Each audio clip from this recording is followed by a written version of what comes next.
மிக மிக அருமையாக ஐயா வந்து பேசிட்டாருங்க. அதாவது இந்த தாயை பற்றி, தாயுடைய சிறப்பு இதெல்லாம் ரொம்ப அருமையாக சொன்னார். இப்போ அடுத்தது இதற்கு பதில் சொல்கிறதுக்கு யார் வராங்கன்னு பார்க்கணும். ஐயா பேசும்பொழுதுங்க மனிதனுக்கும் பெரிய மனுஷனுக்கும் என்ன வித்தியாசம்லாம் ரொம்ப அழகாக சொன்னாங்க. அதே போல் இந்த இன்றைக்கி புகழ்பெற்றவங்க எல்லாருமே இன்றைக்கி இருக்கக்கூடிய அத்தனை பேரும் அவங்க வந்து தாயினால் தான் புகழ் பெற்றார்கள் அப்படிங்கிறத சொன்னாங்க. அதனால் இது ஒரு ஆராய தகுந்த விஷயம்.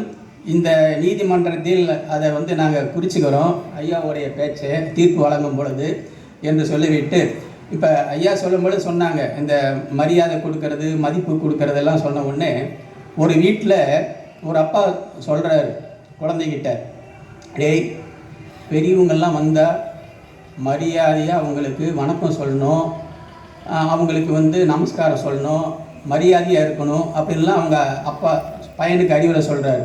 அப்போ பையன் கேட்குறான், ஏப்பா பெரியவங்களுக்கெல்லாம் மரியாதை செய்யணும்னு சொல்கிறீங்களே, அப்போ அம்மா வந்து உங்களோட பெரியவங்களா அப்படின்னு கேட்குறான். அம்மா உங்களோட பெரியவங்கன்னு அர்த்தம். அப்பா அவ்வளோ பயபக்தியாக இருக்கார் அம்மா கிட்ட.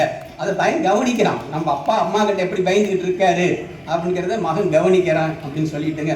இன்னொன்று சொன்னார் ஐயா, நிலாவை காட்டி சாப்பாடெலாம் ஊட்டினாங்க. அது அந்த காலம்.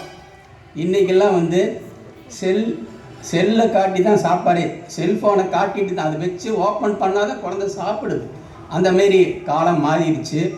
இப்போ அடுத்தபடியாக இதில் தந்தையே அப்படிங்கிற அந்த அணியில் இவங்க திருமதி கேவி ராஜலக்ஷ்மி அவர்கள், இவங்களுக்கு நம்ம இந்த ராமர் கோயில் நிர்வாகிகள் கடந்த ஆண்டு ஒரு பட்டம் கொடுத்தாங்க, கவித்தென்றல் அப்படிங்கிற பட்டம். இந்த பட்டத்தை நீங்கள் எங்கே போனாலும் போட்டுக்குங்க, உங்கள் பேருக்கு முன்னால் கவித்தென்றல் அப்படிங்கிற பட்டத்தை நீங்கள் போட்டுக்குங்க. அவங்க வந்து எம்எஸ்சி எம்ஃபில் பிஎட் பண்ணிவிட்டு கலைமகள் வித்யாசிரம் பள்ளியில் ஆசிரியராக பணிபுரிந்துக்கிட்டு இருக்காங்க.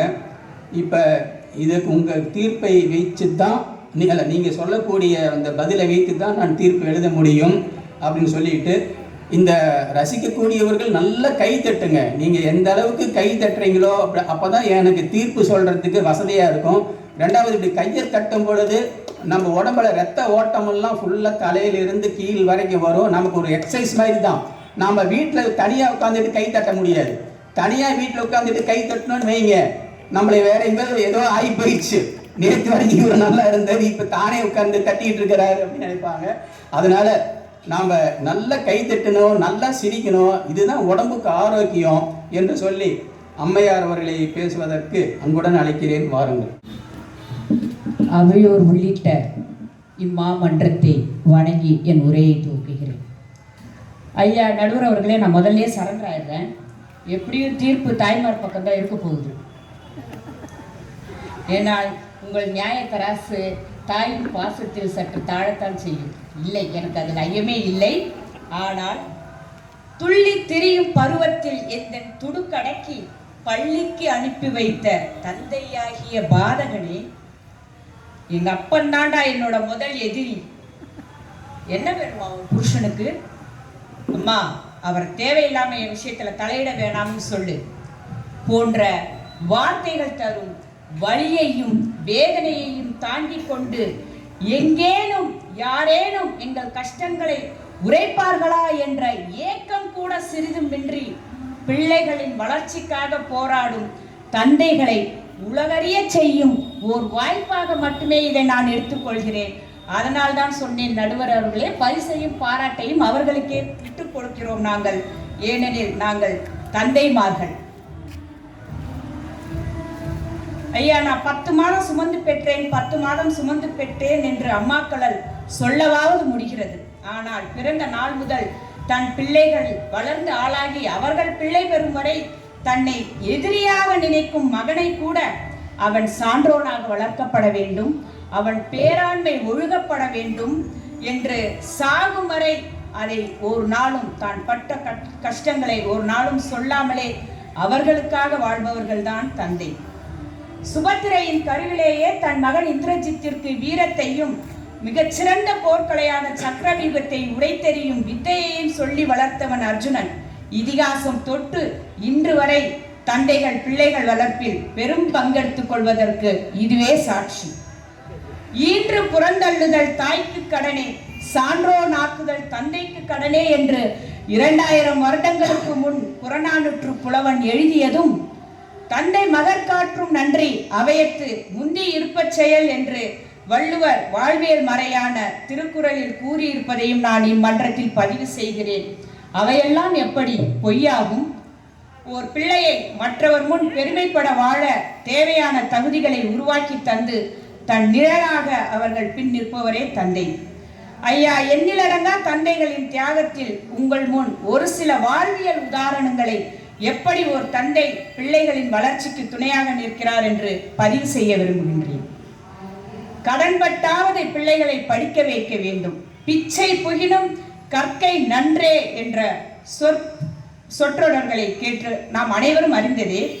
அப்படி நினைப்பவர்தான் தந்தை.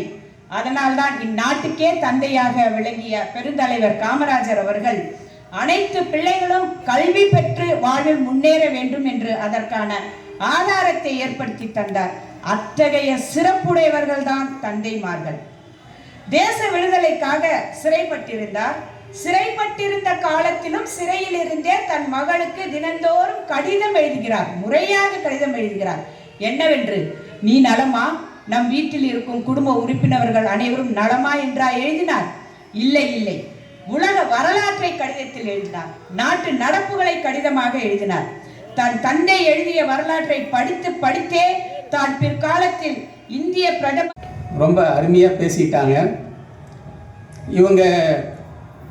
நம்ம பட்டிமன்ற முறையை தெரிஞ்சிருக்காங்க. என்னுடைய பட்டிமன்றத்திலேங்க கடைசியில் நியாய தராசுன்னு ஒன்று வைப்பேன். அந்த நியாய தராசு வச்சுட்டு தந்தைக்கு சில பாயிண்ட்ஸ் போடுவேன், தாய்க்கு சில பாயிண்ட்ஸ் போடுவேன். அப்படி போட்டுட்டு தான் நான் தீர்ப்பு சொல்லுவேன். இப்போ அதை ஞாபகமாக வச்சுருக்காங்க. அதை ஆரம்பத்தில் சொன்னாங்க. சொல்லிட்டு இப்போ நீங்கள் சொன்னதில் என்னுடைய தராசில் 2 பாயிண்ட் போகிறதுக்காக வச்சுருக்கேன். அதே போல் சார் சொன்னதில் தராசில் போகிறதுக்காக 2 பாயிண்ட் வச்சுருக்கிறேன்.